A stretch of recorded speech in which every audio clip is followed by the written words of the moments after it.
Hey everybody, this is Clint Arthur, and I'm back today with you for another Entrepreneur's Adventure in New York City. This one is about Airbnb, it's about personal branding, it's about speaking, it's about marketing, it's about deal making. There's a lot of stuff that this is about, and it's all packed into one adventure that will conclude when we get back to my house.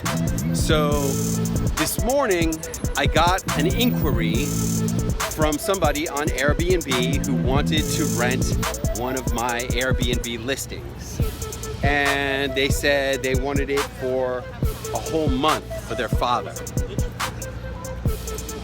So naturally I wanted to get that one to happen really fast, right? A month rental for what seemed like one person, the father. So I managed to get the guy on the phone and I start talking to him. Now, his name, he had some Arab name and he was supposedly from Saudi Arabia. Okay, good. Sounds like he's got money, right? Okay, good. That's all I know. I see his name and that he's from Saudi Arabia. So I get him on the phone and I'm talking to him. And so he tells me, he did one for his father once before and the father got mad at him because it wasn't a nice place. And was mine a nice place? And could he deal directly with me instead of going through Airbnb so that he can get a deal? I'm not opposed to that. I don't agree, but I'm not opposed to it. And then I say, so your father is from Saudi Arabia? Yes. Does he play backgammon? He goes, what is backgammon? He doesn't know what backgammon is? Really? I say, well, backgammon is a game that you play. You roll the dice and you move the pieces around the board, and it's a game that's very popular with Arabs. And I know this because near the unit there is this cafe where always there are Arab men smoking hookahs and playing backgammon. He goes, oh yes, backgammon, yes.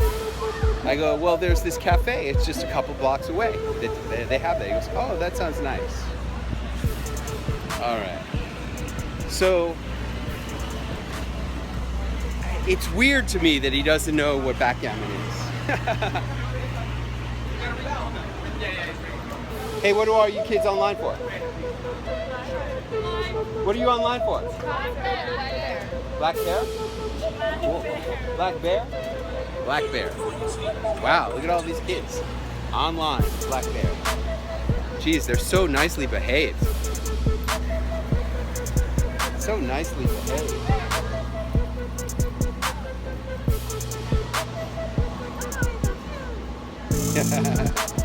Oh my God, it's like all girls.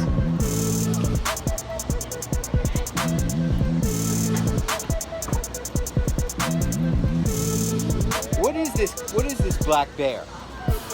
Is it a band? It's a singer?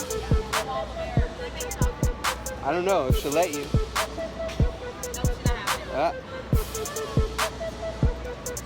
All right. Black bear is a singer. And all these kids are nicely lined up. They're so nicely lined up. Kids today, they're so nice. Polite. I said, okay, you could go and you could go and look at it and call me when you get there and I'll give you the combinations. And then I hang up. And then for some reason I call him back and I say, hey, how many people are going to be there? Is it just you and your father? He goes, well, no, it's my father and my mother and like my sister and like my brother, like 5 people. I'm like, huh. And I'm starting to get a weird feeling about this guy, a really weird feeling. And then he goes, and then sometimes me and my wife will go there and stay also. Now it's like 7 people, where originally it started out, I want to rent a place for my father. Now it's turned into 7 people staying in the apartment. And I'm starting to get a really weird feeling about this guy. And I'm starting to feel like I don't want to rent him the unit. Then I go downstairs because I had to take Dougie for a walk. Here we are walking Dougie. And when I get downstairs, I see the message on the Airbnb app. All this time I've been looking at only the messages. Look at this building. I love this building. Look at I'm going to take you across the street to look at this building. This is Irving Place. Look at that Chrysler building down there. Can you see it? Let me see if you can see it. Bam. All right, it's way down there. And this is a little residential street. It doesn't go through, so it doesn't have a lot of traffic and noise like a lot of New York City streets do. Look at this insane building on Irving Place. Let me get it out of the sun. Look at this insane building on Irving Place. I mean, the people who live in that building must have so much money. Anyone who lives on Irving Place has to have a lot of money, but look at that beautiful building. Modern. It has a private driveway, private parking. Just massively awesome. Okay, so when I get downstairs to walk Dougie, I see a message on the app, and it's a message from the guy. Thank you. I don't like walking in front of cars, but if they're gonna stop, I'll walk in front of them. And I see his headshot. All right. Now, I've been telling my clients for a long time, your headshot is probably your most important piece of marketing that you own. Your headshot is very often the first marketing message that anybody receives from you. It's your first impression. It's your headshot. Now, in social media parlance, that's your profile picture. Whatever you want to call it, you have a photo of you that you use to announce yourself to the world. Okay? As soon as I saw this guy's headshot, profile picture, I immediately texted him and canceled. Was it only the headshot that got me to cancel? No. But a combination of the headshot with the conversation that we had immediately said to me, no, I don't want this person. I don't want to do business with this person. I don't want this person's $4,000. He was going to pay me $4,000 to rent this place for a month. And his headshot alone made me say to myself, I don't want his $4,000. Not worth it to me. I swear to God. $4,000 is not an insignificant amount of money. But as soon as I saw this guy's headshot, I said, $4,000 is not enough money for me to take a risk on this guy. Here's his headshot. Okay? Now, you know, does he look like a terrorist? Does he look like a gang member? I don't know. I kind of feel so. But I want you to take a look at your own headshot. I'm not saying that your headshot makes you look like a terrorist. I'm not saying that your headshot makes you look like a gang member. It probably doesn't. But does your headshot make you look like a person who people want to give a lot of money to? Ask yourself that question, really. Does your headshot position you as a credible person? As an upstanding person? Does your headshot position you as a business person or as some kind of a hippie or a slacker or some other less than 100% I want to give this person a lot of money type of a person. Now I'm going to take a break from this conversation to show you something right now. Now, when I walk in New York City, I always try to cross in the middle of the block on an angle like this. So you notice, I'm not at a crosswalk. I'm not crossing straight across. I'm crossing on an angle. Now, this is not a shortcut. I thought about this. Am I going through life taking shortcuts? No, I'm not taking shortcuts. A shortcut is when you take a different route. I'm not taking a different route, I'm taking the route. But while I'm on the route, I am playing all the angles. I'm always playing the angles. Now, what does that mean, playing the angles? Playing the angles, I think that comes from billiards, where you have to, I think that's where it comes from. For me, what that means to me is that I'm looking to get an angle where I have an advantage. There are two angles that I'm taking an advantage of here. Number one, the first angle is by crossing on an angle, I'm actually saving steps. I'm going less steps to go the same distance because I took the hypotenuse instead of the two legs of the triangle. But the other angle that I'm using is, I'm not waiting to cross the street for the light. I'm not waiting for the light to let me cross the street. See, for example, here's the light. See, it says walk. I'm allowed to walk on this light. Now, if you don't play the angles, you're always dependent on those lights to let you cross. I'm never waiting on those lights. I'm always crossing in the middle of the block so that I'm not held up by the lights. Those are the two angles that I play.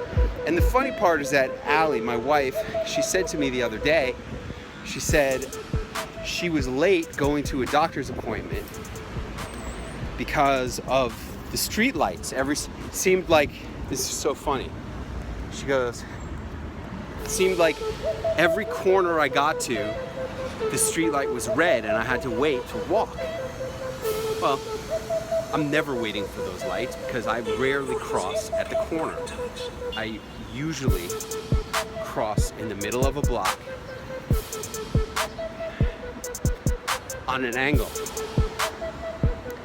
The other reason I like to cross in the middle of the block is that I'm more protected.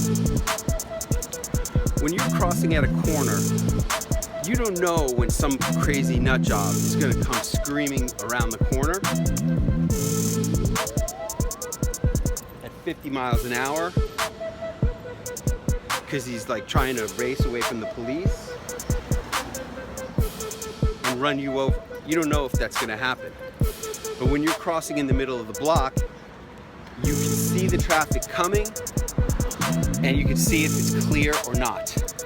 So those are the reasons why I always cross whenever I can in the middle of the block. So let's go back to the Airbnb story for a minute. I hope you've learned the lesson about your headshots. It's very essential. So then I wrote back to the guy. As soon as I realized I don't want this possible terrorist or gang member living in my house with 7 random people who I don't even know, I texted him and said, very sorry, someone just rented the unit on Airbnb. I made up an excuse. I didn't want to have an altercation with the person. I made up an excuse. This happens all the time in business. Very often in business, something happens and then all of a sudden you get some kind of bullshit excuse from the person you were trying to do the deal with. It happens. That's exactly what I did because I didn't want to get into any kind of altercation. I didn't want somebody on Airbnb saying fuck you to me on Airbnb, which I've had. I don't care, but it's just not pleasant. Why have that? Why do I need to hurt the person's feelings? Also, I don't want to hurt the guy's feelings and say, sorry dude, you look too much like a terrorist, I'm not going to rent to you. I don't need to do that.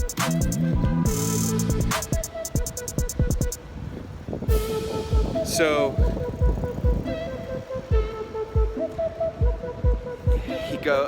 it took a few volleys back and forth on text messages before he understood that what I was trying to say was, hey, somebody else rented it. I literally had to send him this text message. I'll put it in. It says, sorry, somebody didn't try to visit first. They just booked the place, they paid for the place, and they're showing up tomorrow. The place is taken. That's what I had to say. And that's the second part about this whole thing, which is a lot of times you are tempted to want to get a deal. Like this guy wanted to get a deal on the apartment. He wanted to pay less by skipping around Airbnb rules and fees, and he wanted to do it outside of the regular system.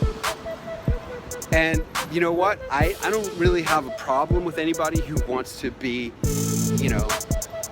aggressive like that in terms of making or saving money. That's cool with me. I don't care. But you have to understand that if you go outside the system, then you don't have the protection of the system and you don't have the benefit of the system anymore. So what do I mean by that? I mean that, hey, if that guy had just sent me an Airbnb request to book the unit for the regular price on Airbnb, it would have been like $4,500, something like that for the month. And if he had just sent me that cold like that, in all likelihood, if he had put in the request, so-and-so wants to book the house for the whole month. That's not what he did. He put in a request, so-and-so wants to book the house for 3 days. Then I get him on the phone, and in his notes, he said, I want to book it for my father for a whole month. Okay? But if he had just booked the place on Airbnb, it's possible. The way I have this unit set up, you can just automatically book the place. If you're willing to pay, then you can have it. And if this guy, his father's coming for 1 month on vacation, supposedly. Whatever, right? If it's so important for him to have a nice place for his father to come, what's the difference between he was going to pay me $4,000, it was going to be like $4,500 or $4,600. With Airbnb fees, it probably would have been almost $5,000. His father's from Saudi Arabia. They got money. What's $1,000 to them? I'm telling you, the pictures of my place on Airbnb, the place is amazing. It's beautiful. I'll put a link to it in this description of this video, because if anybody wants to rent this place, you're crazy not to do it. It's a gorgeous penthouse loft in Los Angeles. But if the guy had not tried to dick around and be cheap, he would have had a gorgeous place for him and his father and 5 other people that were coming there. Instead of dicking around and trying to be like, less than following the rules. He was trying to skirt the rules. That goes to the shortcuts, He was trying to take a shortcut. That's not playing the angles. He was trying to go outside of the rules. That's a shortcut. Playing the angles is working within the system to optimize your performance. That's what I do. And because he was trying to take a shortcut and skirt the rules, he lost out on probably the nicest place he would be able to rent on Airbnb, because nobody's going to rent their nice place to this guy. But I tell you what, if he had just auto booked it, instant book, pay the money, instant book, I would have taken the $5 grand, the 4,500. I would have done it because it's a lot of money. And I wouldn't have felt good about it. Thank you. I wouldn't have felt good about it, but I would have done it. So, I think that's everything I promised you in this video. I'm back at home, and if you're looking for a great place to stay in LA, check out this Airbnb listing in the description below. And until next time, I'm Clint Arthur. Thanks for joining me on another Entrepreneur's Adventure.